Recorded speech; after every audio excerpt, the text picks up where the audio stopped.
I thank the gentleman from Washington, the ranking member, for his leadership. There's more work to be done. And I'm glad a previous speaker, my colleague and friend from California, made it clear this is 5 months. This is about getting more jobs and getting them done now. This is to emphasize that this new emphasis on EV infrastructure is going to help each and every one of you. And I am rising because I am so proud of the state of Texas. It is one of the few states that announced American-made EV charger investments as of September 2023. We're already out front in the state of Texas that is not known often for moving fast on these kinds of environmentally focused efforts. Thank you, Texas. And it is because of the AFL-CIO, Transportation Trades, United Steelworkers, International Brotherhood of Electrical Workers, United Auto Workers, Siemens, Alliance for American Manufacturing, working together for these EV chargers and to make sure that only for 5 months will we have the waiver, and then we will have where all of the chargers will be required to contain 55% domestic content on the cost of components. The infrastructure in which EV chargers are housed are predominantly steel and iron, which are excluded from this waiver now.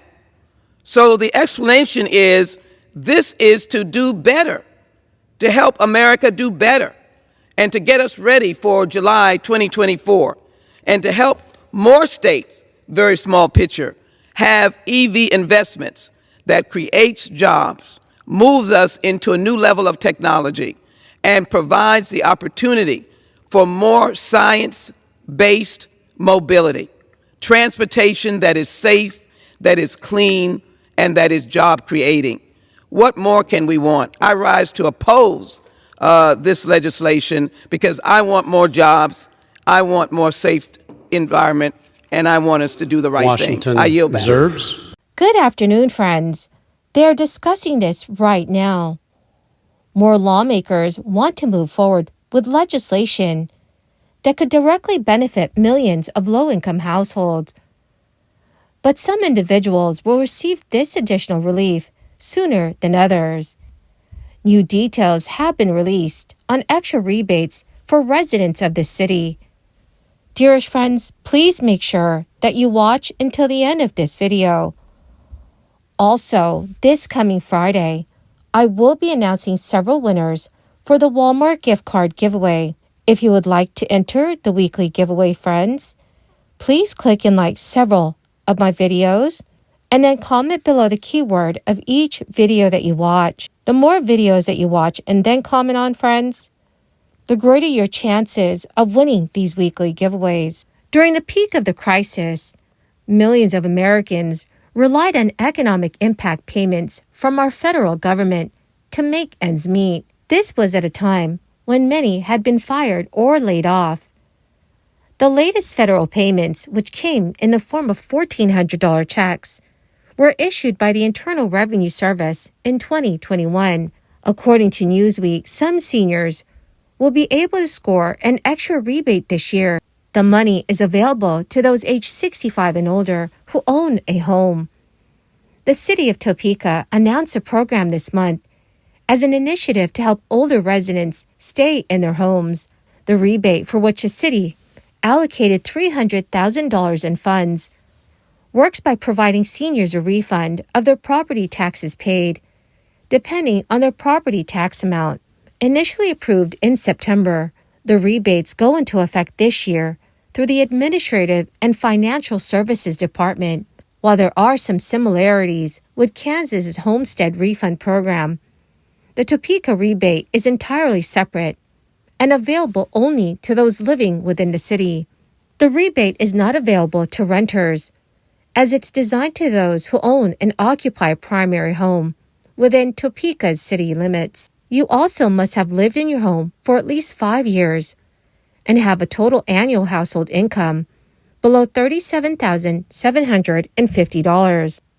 Most don't feel it's enough to cover their expenses, especially with high inflation remaining. Social Security's boost was only 3.2% for this year, but that might be a disappointment to beneficiaries who saw their checks rise by 8.7% last year. It is often that seniors have higher health care and living expenses compared to the general population, which means the adjustment likely falls short. So, dear friends, what are your thoughts on this year's COLA? Please let me know what your thoughts are in the comments section below. Also, according to Yahoo News, a key measure of home purchase applications surged at the start of the new year. This is despite a slight uptick in mortgage rates. The Mortgage Bankers Association's index of mortgage applications rose 9.9% compared with 1 week earlier. The data also showed that the average rate on the popular 30-year loan started the year at 6.81%. While that is down from a peak of 8% in October, it is slightly higher than it was the previous week. Joel Kahn, MBA's deputy chief economist, has said, despite an uptick in mortgage rates to start 2024, applications increased after adjusting for the holiday. Housing demand stirred back to life after dropping at the end of December. Applications for mortgage to purchase a home climbed 6% from 1 week earlier. Application volume is down 16% compared with the same time last year. Demand for refinancing also moved higher last week, jumping 19% from the previous 2 weeks. Compared with the same time last year, refinance applications are up about 30%. Yahoo News also noted that the interest rate-sensitive housing market cooled rapidly in the wake of the Federal Reserve's aggressive tightening campaign. Policymakers lifted the benchmark federal funds rate 11 consecutive times over the past 2 years. This is an attempt to crush stubborn inflation and slow the economy. However, many economists believe the central bank is done raising interest rates, which has helped to bring down extremely high mortgage rates. Higher rates have not only dampened consumer demand over the past year, but also severely limited inventory.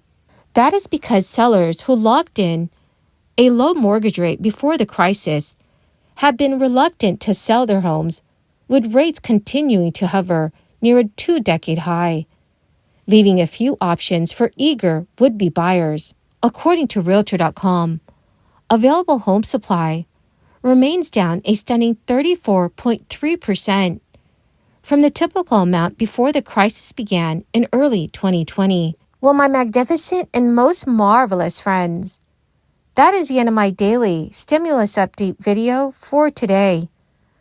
Dear friends, thank you so much for being part of this community. I will be announcing several winners this coming Friday for the Walmart gift card giveaway.